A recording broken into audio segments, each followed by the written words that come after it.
So I've had the Galaxy Note 20 Ultra for a while now, and one of the things I notice about the zoom is that it's something that has to be very precise if you want your pictures to come out in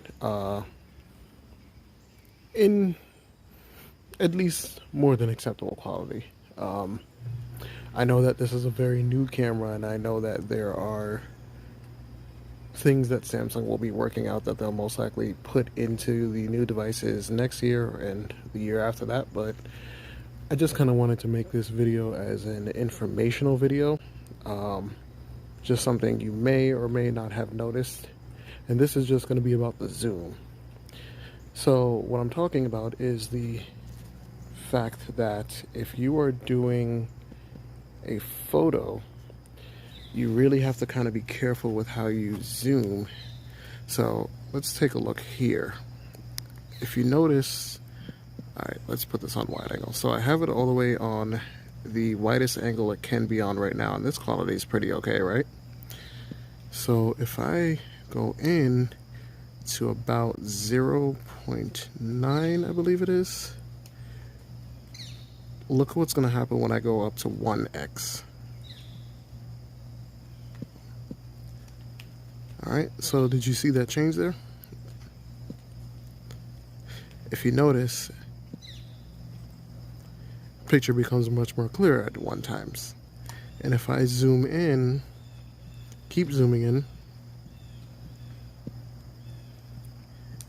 you notice the picture is still okay. This is probably because I have a lot of light.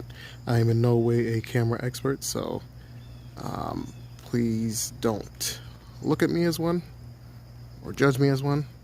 But as you can see, here's this motion light I have on the fence that I installed. And if you notice, at 4.8x, see there? So at 5x, it comes into focus once again. And I think what's happening here is that the camera, obviously it's a hybrid zoom, that's something they continue to say, but I think it's just reaching the optical efficiency, I guess you could say, or the highest optical zoom that that lens can go to at the moment. And this is just something to be aware of, because if you are taking pictures, you know, you may come up with a blurry picture or a picture you didn't expect. So let's zoom in even more on this light. I didn't look at anything more after the 1-time zoom and the 5-time zoom, but just to give you an idea of what's going on here. So as you can see, everything is still legible. We can actually read what's going on, but continue to go in, and everything gets kind of blurry.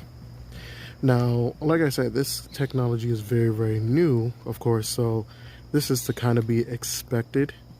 I still think it's an extremely versatile camera in its own respect. Just, you know, something that, like I said, you really want to be aware of when you are taking pictures, because you don't want to come out with a blurry picture. And yep, there you go. The 2, wait, is it 2? Yep. So once you hit 2, it goes over to digital, I believe. And so on and so forth. And if we take a look at one more example, where is that leaf? I found the leaf here that we can kind of take a look at together. So if we zoom in on the leaf, see? Look at the soil right now around the leaf, and look at the leaf itself. Seems kind of blurry, right? If we go in a little bit more, it gets clearer. And if we go to... Alright, so this is closer, so this may not actually show very well, or maybe I'm not seeing it because I'm screen recording. And let's move back a little bit. So see, zooming in, zooming in.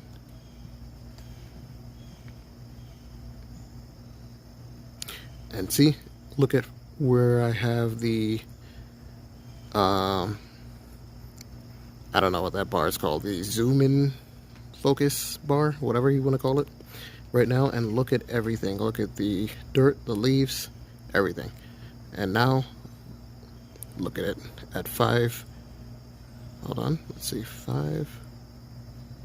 Yep, around 5x. So around there. And yep, that is all I wanted to show you. What I'm also going to do is leave some examples of zoom in photos I've done, just to kind of show you that, you know, the zoom on this thing, it's pretty crazy, and you can use it in some cases. Like I said, you won't get the most legible picture depending on what or how far you are zoomed in, but it's a very versatile camera, like I said. So I'll just leave those shots right after this screen recording, and feel free to take a look at those.